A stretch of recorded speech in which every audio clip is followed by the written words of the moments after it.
Welcome to the Rider Magazine Insider Podcast from the editors of Rider Magazine and ridermagazine.com, bringing you motorcycling at its best in our magazine and on the web for 46 years, and now in our regular podcast. This is Mark Tuttle, editor of Rider Magazine. Today I'm going to share a bit of news from the world of motorcycling, after which we will have an interesting conversation with our longtime contributor, Clement Salvadori, the traveling motorcyclist and motojournalist who has been contributing to Rider Magazine, I think since I was about 9 years old, make that 1988, October to be exact. We'll be speaking with Clement in a little bit. In the meantime, wondering if any of our listeners have seen the new Triumph James Bond Scrambler edition. To celebrate its partnership with the production company behind the forthcoming installment of James Bond, No Time to Die, which interestingly the release of which has been postponed until November of this year, 2020, due to the COVID-19 pandemic. And my understanding, at least from Wikipedia, is that was actually requested by a couple of large James Bond fan sites to help ensure the movie's success. The production company used two Triumphs in the film, and so to celebrate that, Triumph has built a Scrambler 1200 XE special edition, James Bond 007 edition, and will be building just 250 of them worldwide, with only 30 marked for the United States. Our reviews of the Scrambler 1200 have been pretty positive, and this is a pretty cool looking bike. It's all blacked out, of course. Bond, James Bond, and has a real leather seat with an embossed logo, a unique startup screen on the TFT display, an aero silencer with carbon fiber end caps, and of course it has a numbered plaque, being a limited edition model. So if you want one, you better hurry up. 30 is not a lot. Retail price is $18,500, and otherwise it's a top spec Scrambler XE model with ride modes and IMU-based cornering ABS and traction control, an assist clutch, keyless ignition, heated grips, cruise control, and most importantly, Öhlins suspension with almost 10 inches of travel at both ends. So very fun on-off-road machine. In other news, owners of 2018 and newer Honda Gold Wing models will be happy to hear that Android Auto is going to be available to incorporate into the bike software package sometime very soon here.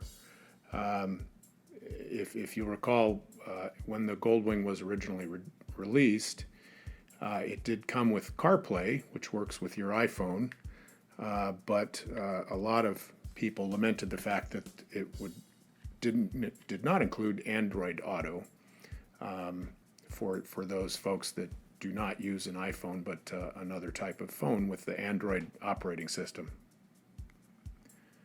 The Gold Wing was the first motorcycle to come with Apple CarPlay, and we have used it extensively and found it really handy. You need to have a Bluetooth headset in your helmet for it to work, and you have to plug the phone into the bike via USB cable. But once you do, you can do a lot of things hands-free by asking Siri for directions or the name of a local restaurant or gas stations nearby, that sort of thing. And the reason that we have that is because the standard Honda operating system on the Gold Wing won't let you do any of that stuff when you're moving, but you can be going down the road and use Apple CarPlay, and it really brings a lot to the riding experience. And now Honda has included CarPlay on the new Africa Twin models as well, and I imagine it'll only be a matter of time before Android Auto is integrated there as well. So rejoice, Android users. Vintage bike fans will be interested to learn that Kawasaki is planning to reproduce cylinder heads for certain models and model years of its legendary Z1 Superbike and the Z900 and KZ1000 from the 70s, 1970s. Even though the original 73 Z1 is coming up on its 50th anniversary, there's still a lot of examples of that bike around, as well as the 900 and 1000. And since a lot of them were ridden pretty hard, both on the street and at the drag strip and what have you, I imagine there are quite a few in need of a functioning cylinder head out there. Kawasaki is going to build these things using current methods, but based on the original design for the Z1 cylinder head and specifications. They won't have any cams or springs or parts in them or anything like that. It's just the head itself. And buying one will set you back a cool $2,370, but you do get your choice of silver and black. It looks like Kawasaki is going to be producing these Z1 cylinder heads well into the future, but if you want to get one quickly, you need to make sure and get a pre-order in by June 30th, 2020. And then your cylinder head will be waiting for you at the dealer sometime in the fall of 2020. You can find more information about this under the vehicle accessories section of Kawasaki's website at kawasaki.com, or, of course, by visiting the ridermagazine.com website. All right, this is Mark Tuttle, editor of Rider Magazine, for the Rider Magazine Insider podcast. We're going to take a short break, and then we'll be back with Clement Salvadori, our longtime contributor.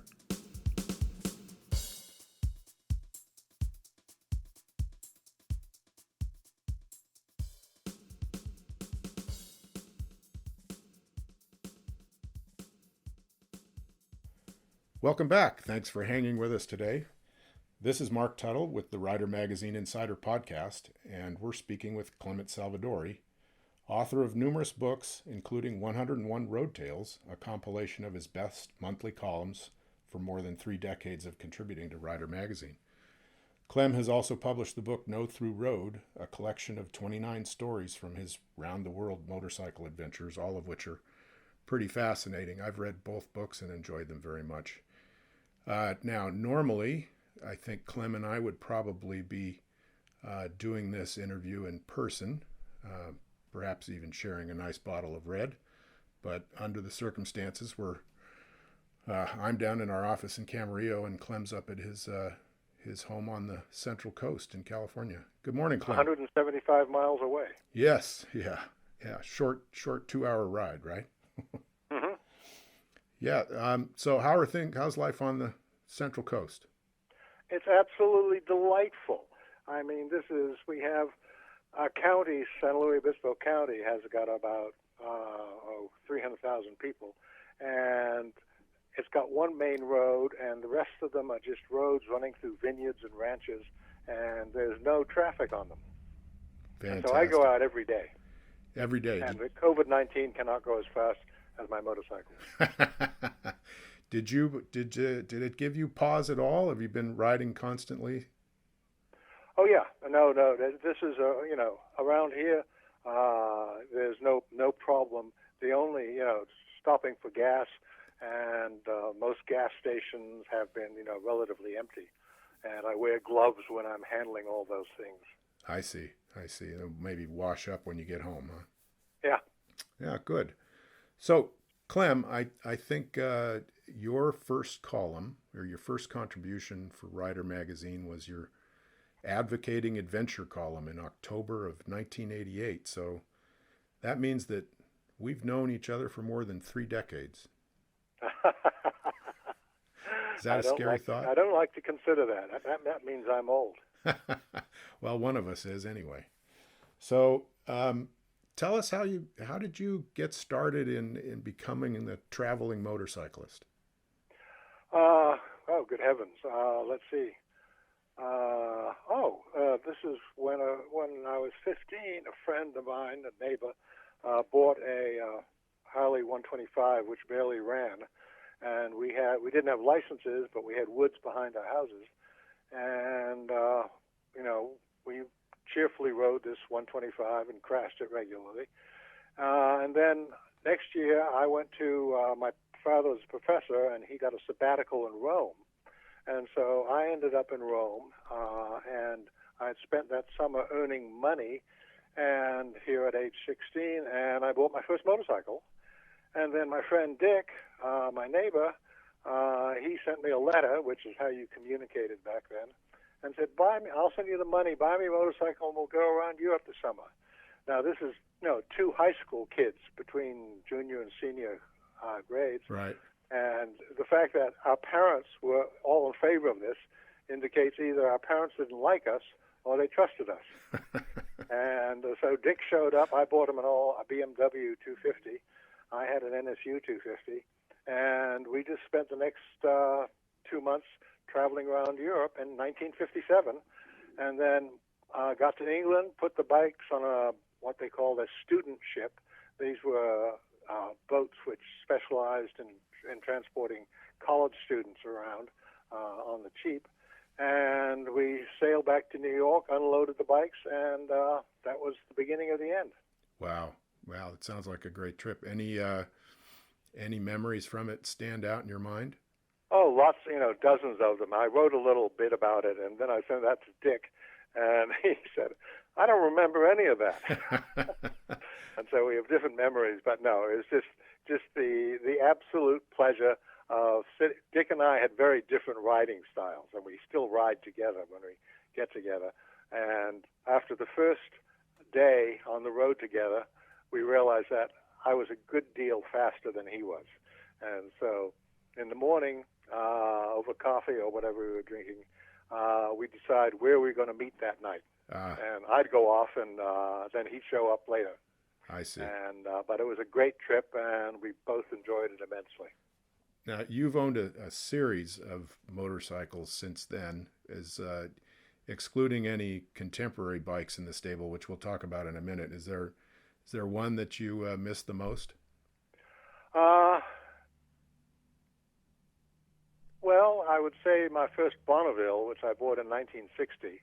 I've got a new Bonneville, but it's just the image of riding those 50s and 60s motorcycles, which a friend showed up the other day on a Norton Commando, and we were going to go on a 200-mile loop around here, and another friend with us said, "How do you trust that?"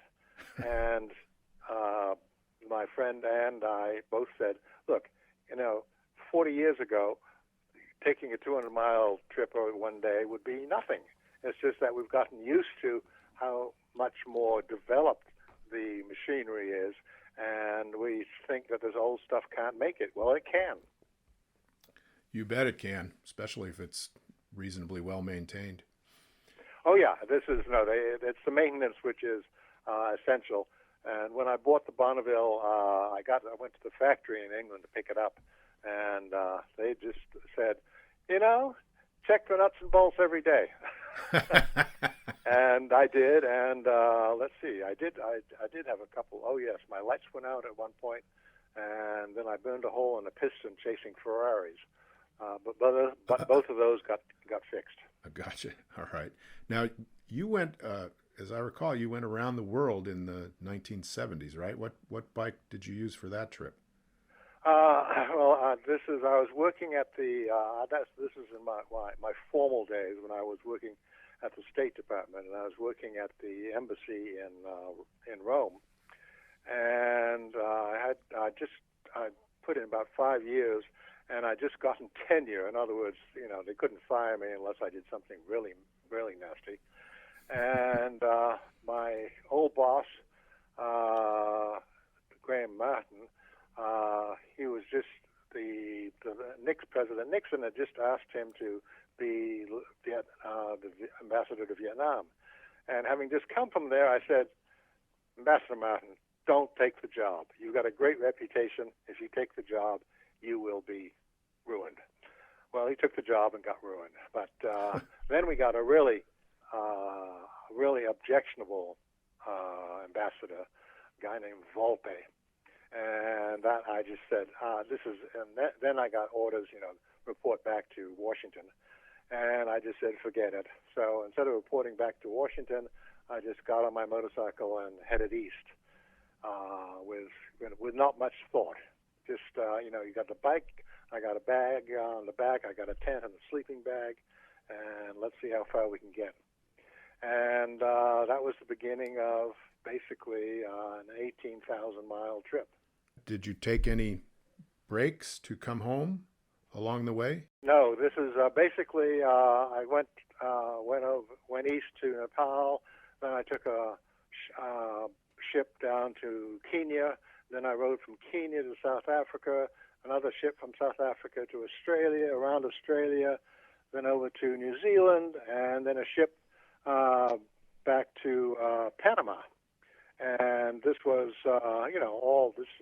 took place the better part of 2 years. Then I got back to Panama, and I called my parents, who I'd not spoken with for better part of 2 years, and they said, "Well, we'll send you an airplane ticket. Come home for Christmas." And so, in that trip around the world, I went home once and spent a very happy month with them, and then went back to Costa Rica, really, and continued. So, Clem, what bike did you take on this round-the-world trip? Oh, I got a BMW R75-5, a 1972 model. Here's a slightly funny story. When I was working in Vietnam, I managed to con a Vespa scooter, out of the motor pool, and use that around. And when I returned it to the motor pool, the Vietnamese running the motor pool said, "Oh, yeah, where are you going?" And I said, "I'm going to Italy." "Oh, this is where they make Vespas. Will you get another Vespa?" He says, No, I'm going to get a rail motorcycle." So I got to Italy, and as a diplomat, the manufacturers often gave diplomatic discounts. And the Moto Guzzi had just come out with their V7 Sport. And so I called Moto Guzzi and said, "Do you have a diplomatic discount?" "What's that?" And I explained. He says, "No, we don't." And then I called BMW, and "Do you have a diplomatic discount?" "Yes, a third off." So I bought the BMW. Yeah, yeah, rightly so. All right. Now, I'm very glad I didn't try to go around the world on the V7 Sport. Yes, yeah, I can't blame you there. So after all of these bikes that you've ridden so many miles over the years, and all of the touring stories that you've contributed to Rider and other magazines, and what would you consider to be your most memorable ride? Do you have one? Well, as long as they worked, I was happy. I did things. At one point I said I had to have a British big single, so I bought a Velocette and rode it cross country, and realized that no, this is not a good bike for the United States. and the open roads here, yeah. How many times have you crossed the country now? I have 2 dozen at least. Couple dozen. More. Yeah. We did it quite a bit in the old Rider rally days too. We were riding. Oh, I loved it. I mean, this is when Rider was running its rallies. I just had a superb time. Yeah, they were great. We're hoping to do them again someday. Maybe once this little pandemic is over with. So what bikes are in the stable now? Oh, let's see. I just sold my DR650.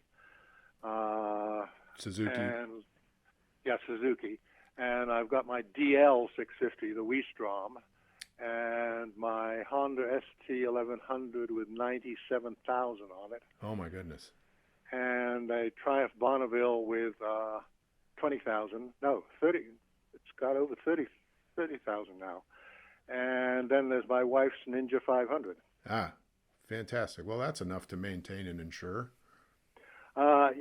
Maintenance is mostly done by a local mechanic. and he's very good. He's just independent, and he knows his stuff. And so, rather, if I have to have a tire changed or valves adjusted, he does it. I gave up on working on motorcycles when they went to shim-adjusted double overhead cams. Yep, can't blame you there. So among all of your travels, is there one place that you would like to go back to most? Oh, there's a dozen places, and there's hundreds of places I haven't been.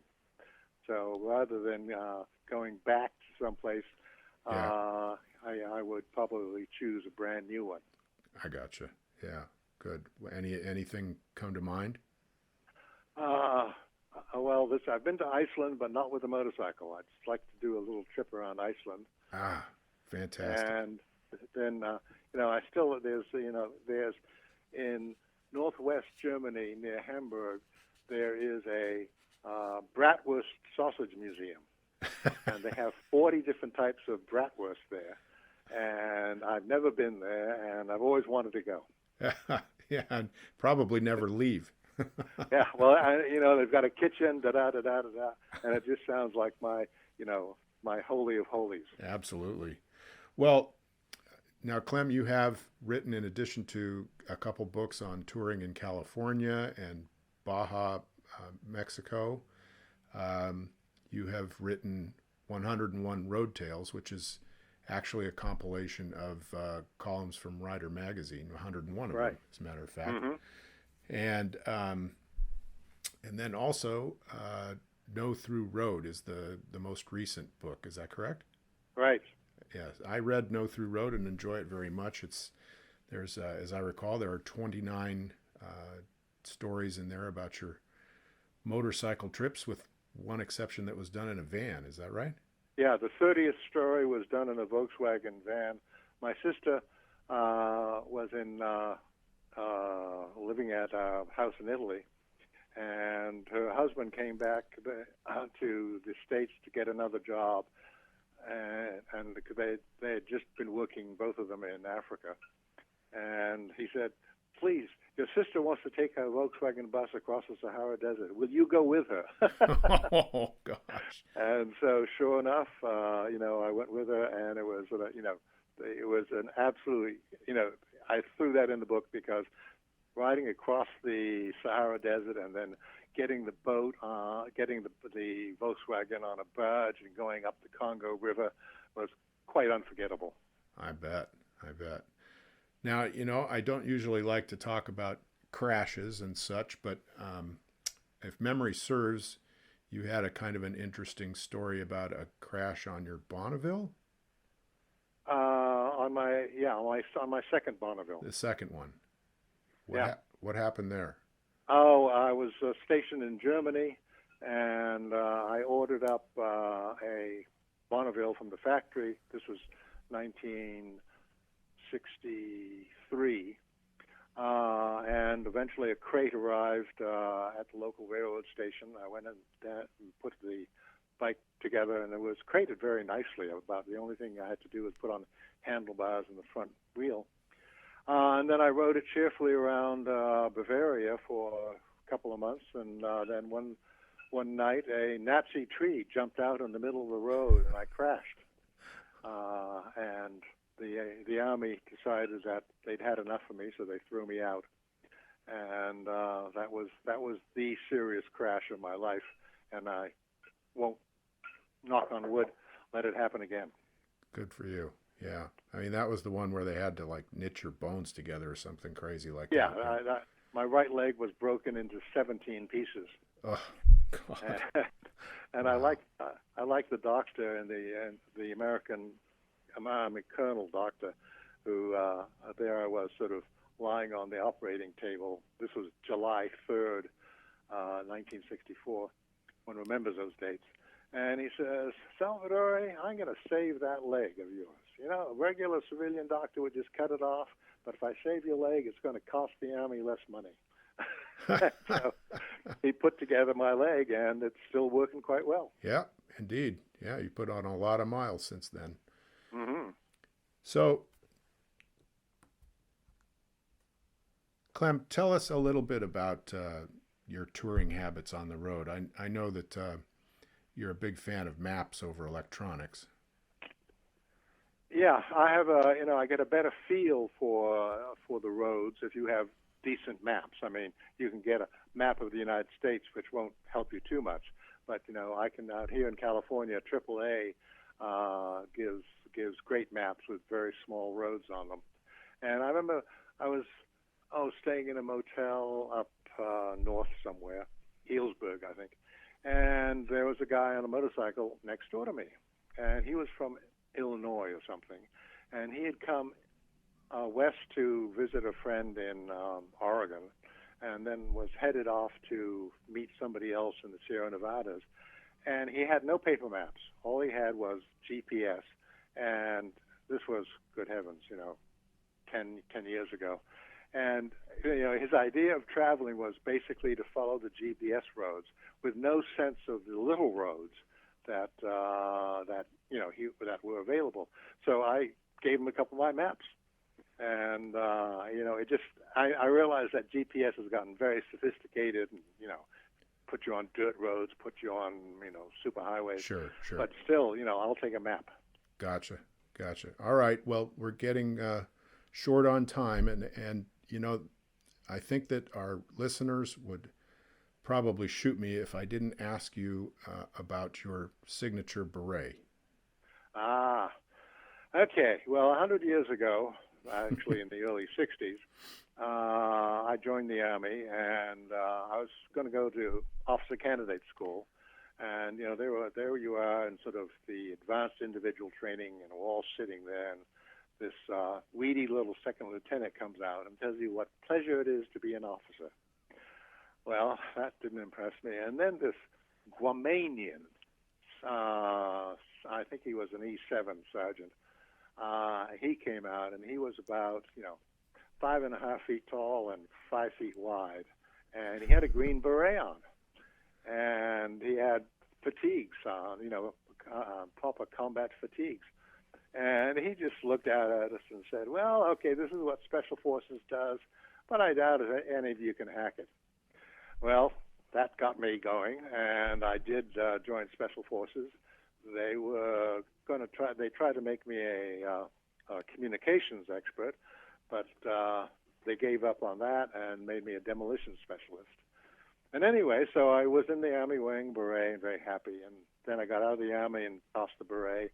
And I was walking through the streets of Rome one winterish day, and without a hat, and it began to, just a little light rain. And I realized, oh my God, the hair on my head is getting very thin.